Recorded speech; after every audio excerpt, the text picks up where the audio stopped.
What's up, my dudes? So this is the seat bounce guide to MX Simulator. I know a lot of you guys are probably going to be interested in this guide right here because it's one of the biggest sort of skills to the game, you might think, which really it's not, and that's the funny part about it, but a lot of people would think that way. But first of all, thank you to Knights Inc. for the 69-cent donation. He says, "Hey man, I've been watching your videos for a while now, and I figured a little wouldn't hurt." Well, yeah, dude, what a perfect number. Either way, appreciate that 69 cents. Yeah, man, so when it comes to seat bouncing, the actual video here, I think a lot of people out there from some other motocross games, especially like some of the older ones and MX versus ATV Alive, and some of those games where the seat bounce was like this super critical mechanic, right? And if you didn't do it over every single jump, you were just putting yourself at a disadvantage. You were just slower. There was no, I mean, it's like you just seat bounced over absolutely every single thing. Well, with MX Simulator, it's not so much like that. It's really not. I know you can get that idea when you first get into this game, like, oh, dude, I can't hit this triple in because I'm not seat bouncing. But really, it's not like that. I feel like seat bouncing, it's not like it just makes you jump further. That's not really what it does. It really more so just changes your trajectory is what it does. So like instead of jumping a little bit further, you jump a little higher by like seat bouncing right before you come off of a jump face versus just jumping off of the jump face. And in certain occasions, I feel like you don't want to seat bounce because you want to get more distance. You don't want to get more actual height on it. So there's certain occasions where you really don't even want to seat bounce, and other occasions where it almost feels somewhat necessary, but it's not like how it is on some of the more arcade style games out there. It's just not. It's not even close to being like that. It's not one of those things where you just want to seat bounce over everything. I honestly don't believe that. There may be some people that do that, but I'm not a firm believer in that. I feel like it's very specific jump orientated. It's like certain jumps where it might be like a triple where the landing feels pretty steep. Like the landing might feel like it is taller than the jump face that you jumped off of. Sometimes you got a seat bounce to get that little bit of extra height on it to get up over that triple landing if it's a little bit taller, right? So that's sometimes the occasions where you would use it. But I think when it comes to actually like how do you seat bounce, well, okay, let me just explain this right here. So this, you can see this triple I'm hitting over here, this triple in, which is very, very difficult when you take this to the inside in particular, right? Like you roll this up the inside, and then to be able to get the power and the speed to triple that in right there is pretty hardcore. Like if you can go up the inside and triple in on that, you pretty much know what you're doing in this game, because that's no joke, man. That's difficult because it's one of those jumps where you got this one little roller before you hit the first triple in jump.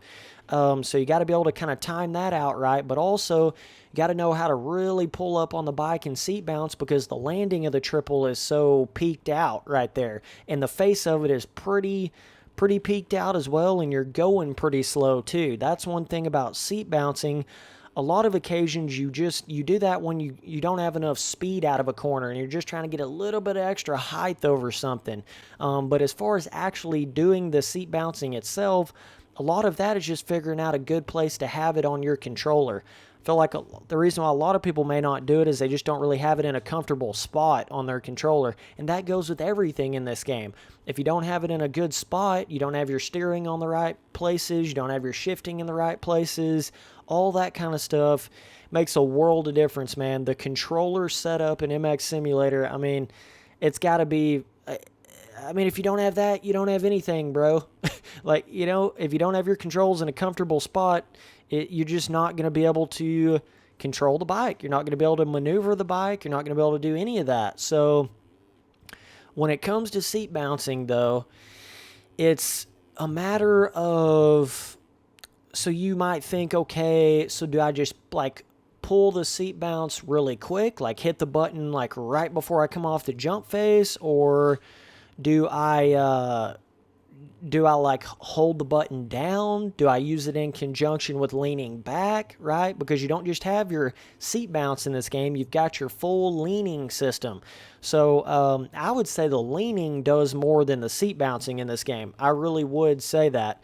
But as far as how you actually do the seat bounce itself, it can be kind of hard to exactly explain that because everybody's got completely different setups. Everybody's got so many different variables when it comes to what kind of controller they have, what their stability is on, all that kind of stuff, what they have their lean set to, all that makes a difference, but I'll just kind of explain it the way that I do it. So basically, you do kind of, it's somewhat like seat bouncing in some motocross games, but like I'm saying, it's way more with the lean.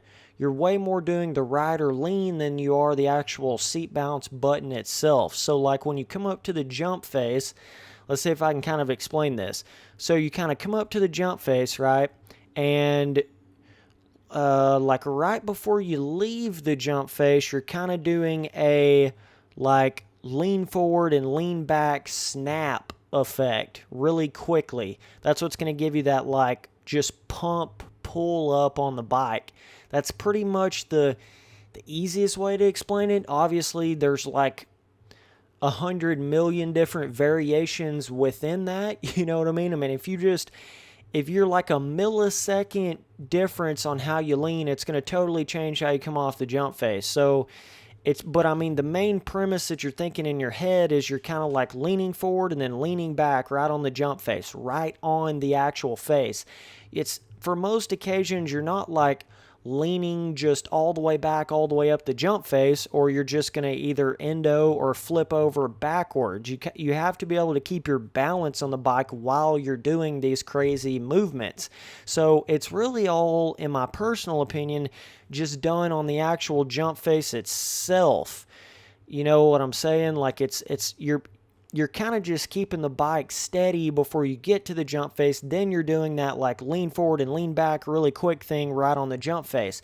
Now where the actual seat bounce button comes into play is you use it in conjunction with your lean back, right? So like you're going to lean forward really quick and lean back really quick right on the jump face, and then hit your seat bounce button really quickly as well right at that point. And it all depends on if you have your seat bounce on, like there's either like a mode where you can have it to where it's like sticky toggle or not, where it's pretty much where if you hit the button, like you stay sat down until you hit the button again, or it's just you're sitting down for as long as you basically have to hold the button down versus just press it twice, right? I usually have it to where I have to hold the button down to seat bounce. So like basically whenever I come off a jump face, I'll hit the seat bounce, I'll lean forward, lean back, hit the seat bounce button really quick, and then as soon as I let off the seat bounce button, then it goes off, like I'm not sitting down anymore. And that's kind of what gives you that seat bounce pop, is you gotta lean forward, lean back, sit down really quick, and then stand back up really quick, and that's what kind of gives it the pop. You know, you don't want to just be sitting down the whole way up the jump face, just how you don't want to lean all the way back the whole way up the jump face, or it's not going to do anything, or it's just going to make you crash. Like you actually have to, it's all a very quick movement. It's a lot quicker than you might think when it gets to a extreme jump scenario. I mean, you are like actually snapping the controller, you know what I mean? Like this sound right here. You know, you're kind of doing that right there. Now you can definitely overdo that where you're snapping, but you ain't really pulling back very much. But you just got to know kind of where you're at there. Once I get to snapping, ain't nobody safe. So, you know, that's the kind of thing where that comes to. I mean, but it's just something that you figure out and learn. Oh, let's do a little endo action. But as far as like kind of where you're seat bouncing, I would say it's a millisecond after you've leaned back, right? So like you lean forward, lean back really quick, and then that seat bounce is kind of like it kind of flows on the tip end of your lean forward and lean back function. I say you use them in conjunction, which you do, but you kind of it's kind of like there's a little bit of a finesse element to it where you got to figure out exactly, like you're leaning forward right on the base of the face, right? And then you're leaning back on the actual face, but then right on the lip is when you actually do the seat bounce. You sit down and stand up really quick. That's how you actually make that pop effect. But in all honesty, the actual seat bounce button portion of it is so little on what it actually does. It's just laughable. I mean, it is so little. All it's really doing is just giving you like a little baby caterpillar centimeter, little bit of extra pop off of the face, like upwards, and if it's making you jump higher, you're not jumping as far as you might would have. So it's all just kind of you just got to really know the game, but it really is a game of inches in a lot of ways. And so the seat bounce button can definitely help you in certain instances, but what I'm saying is a lot of people, I feel like they make it into more than what it is, it just truly is like put off as this bigger thing, and that's just not really the truth. I mean, do people use it? Yeah. Does pretty much every single pro use it? Probably, at some point on some tracks, but I mean, like me, you could take the seat bounce button away from me and I could still function. Like, I really could. That's really what that comes down to. Like, that was no seat bounce at all right there. None. Not even hitting the seat bounce button whatsoever, and I could still hit that jump. It just took a little bit more technique as far as, like, how I was coming in out of the corner.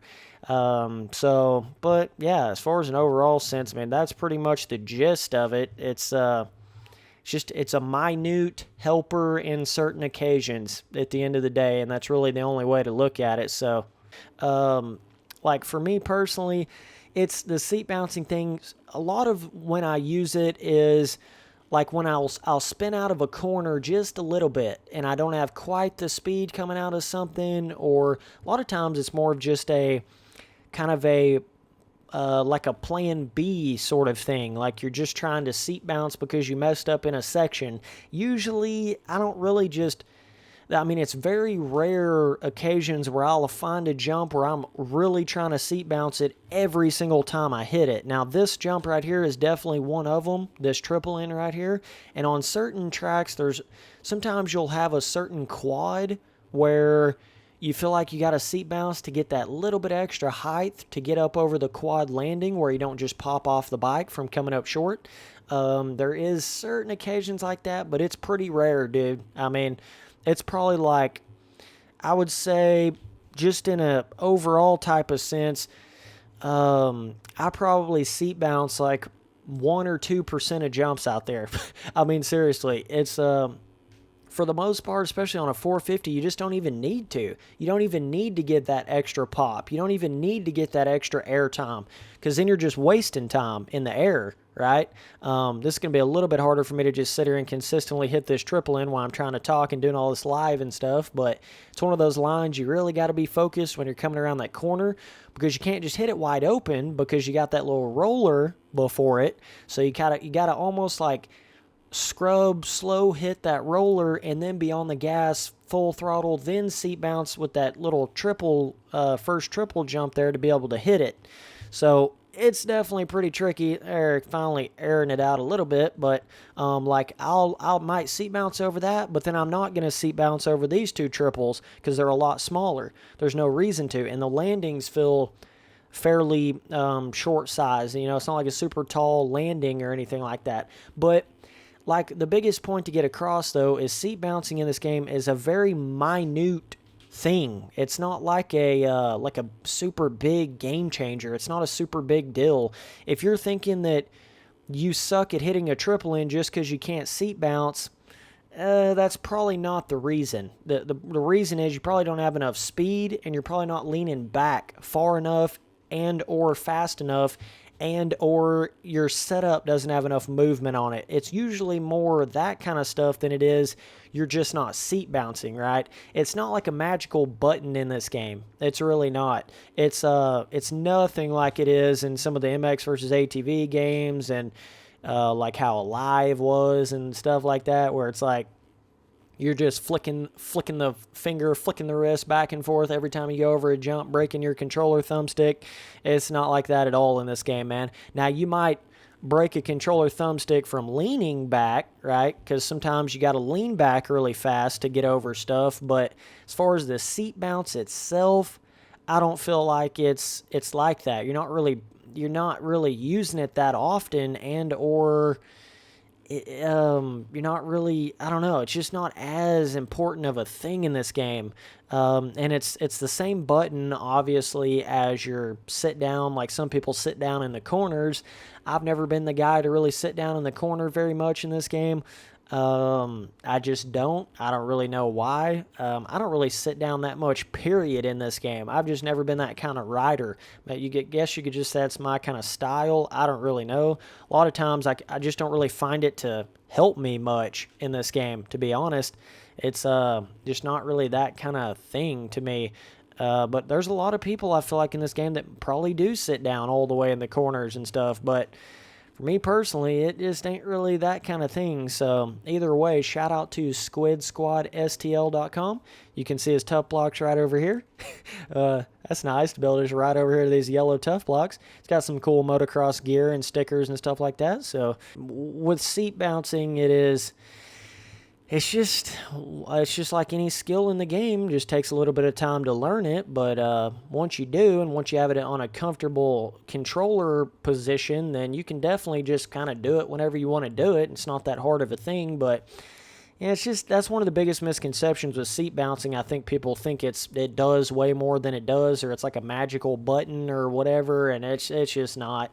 It's not the case in MX Simulator. MX Simulator is way more based around actual corner speed and leaning, and like how loose your setup is and all that stuff, way more than it is just hitting a little seat bounce button. I mean, you laugh at that when you've actually gotten good at MX Simulator, and you think back to like when you might have thought that the seat bounce was that good, and you realize it just isn't. It's kind of one of those things, like, as a beginner, you're probably not even going to see a difference when you seat bounce something, because that's how minute it really does. Like, you at least got to be like amateur level or pro level before you even realize it's doing anything on the bike.